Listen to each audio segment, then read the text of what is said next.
Ploesti, outstanding achievement among great air battles, startled the world. The Romanian target, rich in oil and source of 20% of the life's blood of Hitler's Wehrmacht, was assigned to the 2nd Division before the unit was a year old. For weeks, under the fierce African sun and a wind that scored engines with fine grains of sand, the Liberator crews had worked to perfect the details of this mammoth task. On August 1st, 1943, 5 groups of B-24s were over Ploesti. They go through an inferno. Scudding above the trees, Liberators attack at a height little more than the oil refinery smokestacks. At point-blank range, they meet a deadly fire from small arms to large-caliber anti-aircraft guns. Right through the dense smoke and flames roar the bombers, their delayed-action bombs scoring one after another. The cost is high, but the mission, vitally important to Allied strategy, is accomplished in a paralyzing blow dealt the enemy. Ploesti provided the Germans with more than 1/5 of the oil needed to keep their war machine going full speed. This raid was one of the heaviest individual blows delivered against the contracting ring of steel around Hitler's empire. Every man who took part in that mission qualified as a hero. Awards recognized that, as Ploesti bred 4 men for the nation's highest decoration, the Congressional Medal of Honor. They were Colonel Leon W. Johnson of Moline, Kansas, Lieutenant Colonel Edison E. Baker of Akron, Ohio, Major John L. Jerstad of Racine, Wisconsin, and Second Lieutenant Lloyd H. Hughes of Corpus Christi, Texas. Hughes' courage was typical of all the men who flew that day. Flying in the last formation into the target, Hughes' plane was hit by flak. Gasoline streamed back over the wing and fuselage. Disregarding the long grassy plain beneath him, Hughes chose to continue on over the target rather than make a forced landing. Flying through the leaping columns of flames, the gasoline-soaked bomber dropped its explosives and emerged blazing. The pilot then attempted to land. Too late, the aircraft in inferno plunged to the ground. 3 of the awards of the Congressional Medal were posthumous. The 4th was presented to Colonel Johnson, later commanding general of the 14th Combat Wing, when the Liberators returned to England. Standing in front of his men and aircraft, the colonel was decorated by Lieutenant General Devers, then commanding the European Theater of Operations. While Ploesti was in the making, more and more Liberators were taking the long hop from the United States to bases in England, where they arrived at stations in the flat green countryside of East Anglia. Boomerang, pioneer with these first Liberators over Europe, a veteran of Africa, the Middle East, and Great Britain, was the first B-24 Liberator to complete 53 missions in the European Theater of Operations. After its 53rd flight, the battered bomber, which was almost scrapped after its first mission because of flak damage, went back to the States to tell how the Libs were helping to win the victory of the air. Everyone came to Boomerang's going-away party. There is the 2nd Division's former commanding general, General James P. Hodges, with group and wing commanders. Shaking hands with the pilot, the general and his staff, and the maintenance and combat crews pay homage to this bomber. Boomerang was never a plane to pick easy missions. Flying solo over Ploesti, she came back with cornstalks clinging to the bomb bay doors. Almost ready to go, Boomerang is covered nose to tail with names and messages of goodwill from its old friends and greetings to ground crews at air bases in the States. Now the engines turn over. The familiar takeoff roar is heard for the last time in England as the plane taxis down the runway. Boomerang is headed home. Her wheels lift from the ground as she quickly gains altitude. Does a 360 for one last goodbye, giving the base an airman's farewell before sweeping off into the west, homeward bound. An announcement in October of 1942 tells the Liberator men they are now the 2nd Bombardment Wing, early predecessor of the 2nd Air Division. The announcement had hardly been made when the major part of the 93rd was ordered to Africa on what was to be a detached service for 10 days. Before they returned again to England, however, what came to be known as the first African expedition had lengthened to 10 days to 3 months. From desert bases, they bombed Desert Fox Rommel's retreating army and attacked Naples and airdromes in Sicily to help in defeating the enemy in Africa, the first major victory for the Allies in the European theater. The Liberators that had been left behind in England had not been inactive during that period. With the submarine menace threatening to cut the vital Atlantic lifelines, bombing of sub-buildings and repairing facilities was a top priority on the 8th Air Force's list. Time after time, the Libs went to Brest, Lorient, to La Police, and Saint-Nazaire to hit the undersea boats in their lairs. January 1943, and the first American bombing of Germany itself, with the Libs and forts leaving the great U-boat yards at Wilhelmshaven ablaze, despite 50 Jerry fighters and plenty of flak. Over the continent waits the Luftwaffe, deadly opponents in a sky still strange to friendly fighters.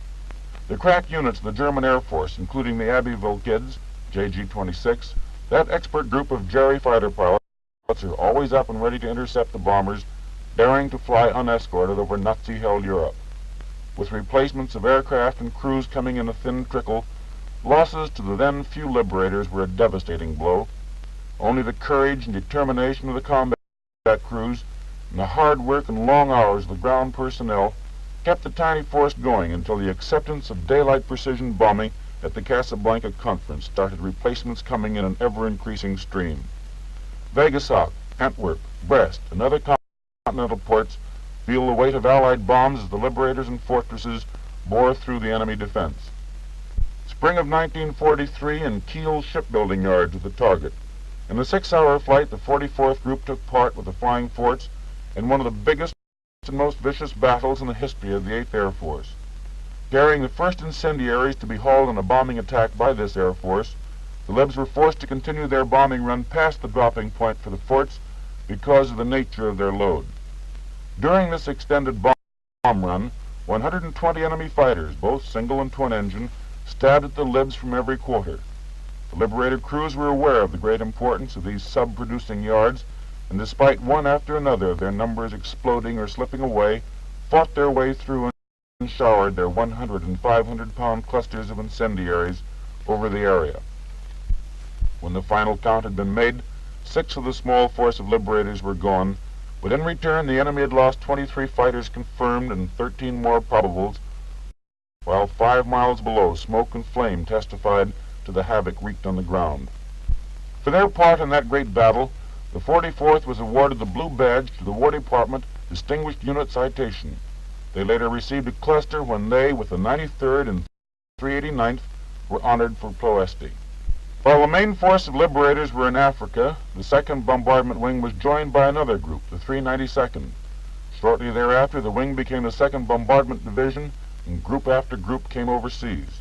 On the full roster of 2nd Division's units were the 445th, 446th, 448th, 489th, 453rd, 457th, 446th, 467th, 491st, and the 492nd. Deeper and deeper fly the liberators as the number of aircraft on each mission grows steadily larger. Munster, Solingen, Ludwigshafen, Bremen, Kiel, all these are familiar targets. And then suddenly Danzig, Norway, and southern France all come under the bomb sights of the B-24s. Emden, Germany, the 27th of September 1943, brought a change in heavy bomber procedure. Cloud layers that completely covered German targets wasted innumerable days in the winter bombing season, scrubbing or causing missions to be abandoned even after the planes were in the air. The mission to Emden altered that. As a result of experiments carried out by Liberator squadrons, targets were bombed successfully by instruments through 10/10 cloud cover. The day before Christmas of '43, a new element entered the target material for the heavy bombers. Oddly shaped construction jobs just across the channel are revealed as the threatened pilotless bomb sites, and air bombardment is called on to destroy as many as possible.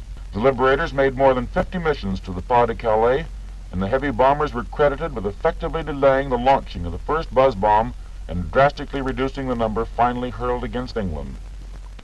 The Battle of Gotha was won by the 2nd Division during the week of the 8th Air Force's blitz on Germany's aircraft factories in February of 1944. For more than 2.5 hours, the Liberators of the 2nd Division fought their way through a hell of bullets, shells, and bombs. Desperately, the German fighters, nearly 150 of them, tried to halt the task force. They called on every trick, raking the Liberators with machine gun and cannon fire, diving to within 50 yards of the formation in suicidal attacks, even air-to-air bombs in their attempts to break up the formation. The bombs went down right on the target, flattened nearly every building in the powerful Gotha Wagenfabrik plant, producer of a third of Germany's twin-engine aircraft. The Nazis lost 76 planes that day. One B-24 group lost 13, another 7.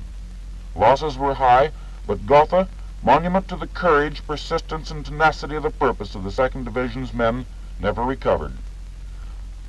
On D-Day, the skies were almost clear of opposition, a tribute to the masterful job of precision bombing during that week of Blitz in February 1944. For their achievements on this mission, the 392nd and the 445th Bomb Groups were awarded the Distinguished Unit Citation. High spots of the spring campaign, which saw the Libs hit airfields, aircraft works, oil refineries, and other strategic targets in Germany and occupied Germany, were several of the missions to Big B, Berlin, the first of which took place on March 4th.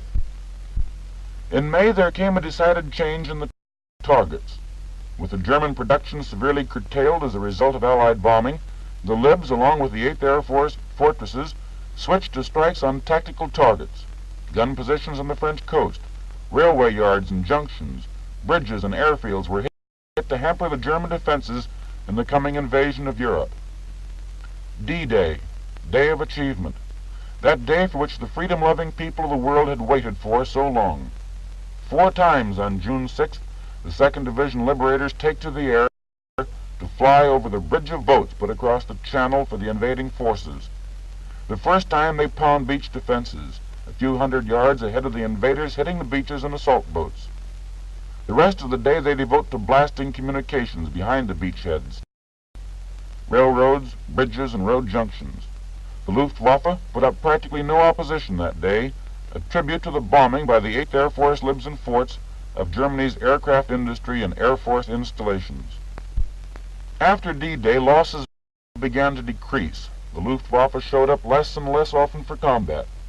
Gunners of the division downed an occasional jet-propelled enemy fighter, but the enemy reserved his force for sporadic attacks on straggling squadrons or flights separated from the main formation. B-24 still failed to return, but the rapidly clearing area of liberated France provided airfields for emergency landings and safety for crews forced to bail out. Flak gradually disappeared until an airman returning from Brunswick was able to report only 6 bursts out of range from that once bristling city. Vivid memories of Ploesti loom up again with the low-level supply mission to our airborne army in Holland in September 1944. Loaded with ammunition, equipment, and medical supplies for the 1st Allied Airborne Army, the Liberators fly across the Netherlands at midday. Dodging church steeples, they have the unique experience of welcome from the long-oppressed people as they are waved on to their objective. Small arms fire from German forces caused many wounds, but failed to halt the delivery of cargo to the waiting infantrymen at Arnhem and Nijmegen. Now, as the ground forces rolled back the enemy, the Libs were back again in strategic bombing, with the emphasis on shutting off Germany's oil supply, without which the Wehrmacht cannot move. And when the Allies reached the Siegfried Line, the Libs were there, too. Cologne, where many railroad lines converge, was bombed again and again. So were the other rail centers of western Germany, Koblenz, Karlsruhe, and Kassel. The fortress at Metz was hit in a successful move to ease the path for the tanks and infantry advancing on the city. Even with the enemy being crowded from both sides farther and farther back into his own country, there was still work for the Liberators to do. After the record-breaking blow behind Rundstedt's lines on December 24th, the Liberators continued for days to hit German communications along the Western Front, and wherever German industry reared its head, there was another target for the B-24s. On March 24th, the Liberators were assigned the task of dropping supplies to our troops crossing the Rhine. Another low-altitude mission, this one the jumping-off point for the final campaign. Trucks arrived at the 392nd Bomb Group with supplies to be loaded in the Libs. They were backed up to the bombers where armament crews let go the tailgates and started unloading with vigor, until Lester Morris, a tech sergeant from Englewood, California, informed the men that some cases contained grenades and similar high-sensitive explosives. The unloading continued as rapidly, but a little more gently. The liberators were to supply both American and British troops, one half the force to carry long white metal canisters and wicker hampers containing British supplies, the other half loaded oblong brown padded crates, reels, gasoline jerry cans, and bundles of goods for U.S. forces. Parachutes of different colors were used to identify ammunition, gasoline, rations, and signal supplies. Thousands of men are parachuting from aircraft or landing by gliders at pre-designated areas on the east bank of the Rhine as the Libs start out on their mission. 480 liberators loaded to capacity fly the same routes into the target where they can release their unusual load. Just before reaching the Rhine, the first of the supply bombers passed the last of the British gliders and then swooped down to even lower levels to see Allied armies crossing the Rhine in force.